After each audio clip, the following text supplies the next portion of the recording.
नमस्कार दोस्तों सीटेट का एग्जाम आपका बस कुछ ही क्षणों में होने वाला है और आप सब लोगों ने अपनी पूरी तैयारी कर ली होगी। तो ढेर सारी शुभकामनाएं आप सभी को। लास्ट मोमेंट में आप सभी के लिए कुछ एक ऐसा इंपॉर्टेंट टिप्स एंड ट्रिक्स लेकर आया हूं जो कि आपको अगर फॉलो कर लेते हैं तो आपके नंबर आराम से गेन हो सकते हैं। केवल आपको मेरे इस दो मिनट की वीडियो को ध्यान से सुनना होगा। हर एक बात को बहुत ही ध्यान से सुनिएगा, क्योंकि हर एक चीज को मैंने एकदम निचोड़ करके यानी कि आपके एग्जाम के लिए जो इंपॉर्टेंट है सिर्फ उसी को लेकर आया है। तो बिना समय गंवाए आपको हम जल्दी से फटाफट सारी चीज़ों को बता देते हैं कि क्या क्या इंपॉर्टेंट बातें हैं जो कि आपको जानना ज़रूरी है। देखो, परीक्षा के संबंध में जो आवश्यक दिशा निर्देश है कि आप सब लोगों ने अपना एडमिट कार्ड ज़रूर डाउनलोड कर लिया होगा। डाउनलोड कर लिया है, अच्छी बात है। आईडी प्रूफ लेके जाना है आपको एग्जाम हॉल में। आधार, पैन, ड्राइविंग लाइसेंस में से कुछ भी एक लेके जाइएगा। ट्रांसपेरेंट वाटर बोतल रहना चाहिए। ऑफलाइन एग्जाम में भाषा विषय का चयन बहुत सारे अभ्यर्थी इसमें गलती करते हैं, इसलिए लैंग्वेज और लैंग्वेज 2 का जो चयन है वो सावधानी पूर्वक करना है। जिसका लैंग्वेज 1 है वो क्वेश्चन 91 से 120 तक होगा, वो हिंदी के प्रश्न सॉल्व करेगा। और जिनका लैंग्वेज 2 संस्कृत या अंग्रेजी है वो 121 से 150 क्वेश्चन तक संस्कृत या अंग्रेजी जो है हल करेगा। नेगेटिव मार्किंग नहीं है, तो आप सभी 150 क्वेश्चन पूरा करके आइएगा। ये इंपॉर्टेंट चीजें हैं, आपको एग्जाम हॉल में क्या क्या लेकर जाना है और क्या क्या सावधानी रखनी है। आपको टाइमिंग पता है कि पेपर 1 पेपर 2 की बात करें तो जिन लोगों का सीटेट पेपर 1 है उनका जो टाइमिंग रहेगा वो आपका रिपोर्टिंग टाइमिंग है 12:30 बजे। 12:30 बजे अपने एग्जाम हॉल पे पहुंच जाइए और पेपर शुरुआत होगा 2:30 बजे से। ये पेपर 1 यानी प्राइमरी वालों के लिए है। जूनियर वालों की बात करें तो पेपर 2 की जो आपका पेपर होगा वो 9:30 से 12 होगा। रिपोर्टिंग टाइम इसमें 7:30 बजे दिया है। आप गेट क्लोजिंग टाइमिंग जो है आपकी 9:30 बजे। 9:30 बजे बाद एंट्री नहीं होगी। आप सब एग्जाम देते समय टाइमिंग का जरूर ध्यान रखिएगा। जब क्वेश्चन पेपर सॉल्व करेंगे समय इतना तेजी से निकलेगा पता ही नहीं चलेगा। तो जैसे एक सेक्शन कंप्लीट होता है तुरंत उसको ओएमआर को गोला कर लीजिएगा। ओएमआर को ध्यान से भरिएगा। आपका लैंग्वेज कोड हो, एप्लीकेशन नंबर हो, रोल नंबर हो, हर चीज को बहुत ध्यान से देखकर पूरा गोला भरिएगा। आधा गोला भी मत भरिएगा, नहीं तो ओएमआर भी चेक नहीं होगी। ठीक है। अब बात ये होती है कि हम लोग अब पेपर जब स्टार्ट हो गया तो उसमें क्या क्या इंपॉर्टेंट बात रखनी है जिससे आपका नंबर एक भी गलत ना हो। देखिए ध्यान दीजिएगा, सीटेट में कोई भी नेगेटिव मार्किंग नहीं है, तो सभी 150 क्वेश्चन अटेम्प्ट करेंगे। पेपर को हल करने की अपनी पूरी स्पीड के साथ आपको आगे बढ़ना है।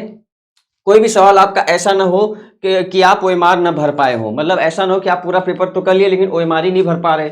तो क्वेश्चन आ रहा है, फुल स्पीड के साथ करते रहिए, गोला भी भरते रहिए। रटना, रट्टा मारना, दंड देना, पुस्तक केंद्रित या शिक्षक केंद्रित, इन शब्दों से बचे। इस तरह के विकल्पों को नजरअंदाज करना है, यानी कि आप लोग को याद रखना है अगर किसी भी ऑप्शन में ये सारे वर्ड दिखते हैं तो ऑप्शन सही नहीं है। इस तरीके से सीटेट आपको बहुत फंसाएगा। उत्तर चुनते समय ऐसे विकल्प को खोजें जो समावेशी शिक्षा, बाल केंद्रित शिक्षा, क्रियाशील और रचनात्मकता को बढ़ावा देता हो। कहीं भी ये वर्ड लिखा रहे तो याद रखना वो आपका 100% क्या है, उत्तर सही होगा। इंपॉर्टेंट टिप्स है, ध्यान दीजिएगा, आपको बहुत ही इंपॉर्टेंट यूजफुल होगा आपके एग्जाम के लिए। अब की बार सीटेट पार में देखिए क्या करना है। पक्ष के विकास की बात हो, यानी करके सीखना, बच्चा खुद काम करके सीखे, ऑप्शन सही है।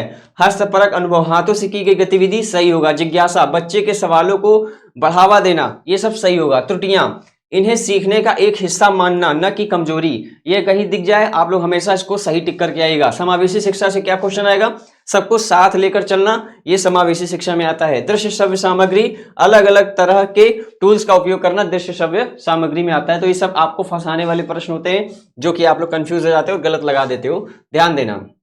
नकारात्मक शब्द में क्या ध्यान देना है, जैसे कंठस्थ करना, याद करना, रखने पर जोर देना, नहीं, इसको टिक नहीं करना, ये ऑप्शन गलत होगा। सीमित, किसी भी चीज को सीमित या बांध देना, ये ऑप्शन हमेशा गलत होगा। शिक्षक का कठोर रवैया, डांटना, अनुशासन, ये भी ऑप्शन हमेशा गलत होता है, नेगेटिव है। जहां केवल सिर्फ मात्र लिखा रहे ये शब्द है वो 99% उत्तर हमेशा गलत होता है। मानकीकृत परीक्षण कहीं लिखा है तो बच्चों को एक ही लाठी से हाँकना, ये भी उत्तर हमेशा गलत होता है। और खाली स्लेट, कोरी स्लेट पट्टी, बच्चे को अज्ञानी समझना, ये भी आपका नेगेटिव है और ये उत्तर आपका हमेशा गलत होगा। तीन सारी बातों को ध्यान रखिएगा, आपका नंबर ऑटोमेटिक बढ़ जाएगा अगर आपने तैयारी अच्छी की है तो। ठीक है। अब बात करें कि क्या करें जब आपको कुछ भी ना आए, जब आपको बिल्कुल ना आए। एकदम लास्ट बात है, मेरी अंतिम बात है, ध्यान से सुन लीजिएगा। और वीडियो अगर पसंद आएगा तो वीडियो को लाइक कर दीजिएगा। और आप लोगों ने कितनी तैयारी कर ली है और क्या आप लोग तैयार हो चुके हो तो कमेंट करके यस करके जो भी आपकी प्रतिक्रिया है जरूर दीजिएगा। देखो, जब आपको कुछ ना आए उस विकल्प को चुनिए जो सबसे लंबा हो, जिसमें सबसे ज्यादा जानकारी दी गई हो। ऐसे विकल्प को चुनिए जो ऊपर दी गई कई सारे पॉजिटिव शब्द एक साथ आ रहे हो। ठीक है। और अगर बात करें गद्यांश पद्यांश की, गद्यांश पद्यांश यानी पैसेज को हिंदी और अंग्रेजी संस्कृत में 15-15 नंबर के पैसेज आते हैं। तो यहां पे क्या करना है, पहले पैसेज मत पढ़िए, उल्टा चलना है। क्या करना है, पहले पैसेज नहीं पढ़ना है, पहले प्रश्नों को पढ़िए। जब आपके सामने पैसेज आ जाए तो आप पैसेज को पूरा मत पढ़िए, सीधे आप प्रश्न को पढ़िए, पैसेज के जो प्रश्न होते हैं। और गणित और बाल विकास के पिछले सालों के सवाल को इतने बेहतरीन तरीके से याद कर लो कि वो आपसे ना छूटे, ना उसका एक्सप्लेनेशन कभी गलत हो। ठीक है, तो पैसेज वाले क्वेश्चन सॉल्व करने का तरीका मैंने बता दिया। आप पहले क्वेश्चन पढ़ो, उसके जो ऑप्शन है उसको आप लोग पैसेज में ढूंढने की कोशिश करो, जल्दी आंसर मिल जाएगा, समय भी बचेगा और आप लोग के पैसेज भी जल्दी कंप्लीट हो जाएंगे। पैसेज आपको सॉलिड नंबर देके जाएगा, 15 नंबर कहीं नहीं गया अगर आप लोगों ने ढंग से सॉल्व कर लिया। ठीक है, तो ये रही हमारी important tips and trick. Video आपको अगर हेल्पफुल लगी हो तो वीडियो को जरूर से लाइक करेंगे, अपने दोस्तों में शेयर कर दीजिएगा। आप सभी को बेस्ट ऑफ लक। कल पेपर होता है तो उसको हम लोग सॉल्व भी कराएंगे आप लोगों के लिए। जो भी होगा सबसे पहले आपको इस चैनल पे आपकी इसके आंसर की जारी कर दी जाएगी। ठीक है, तो ऑल द बेस्ट सभी को, तब तक के लिए सभी को नमस्कार, धन्यवाद, जय हिंद।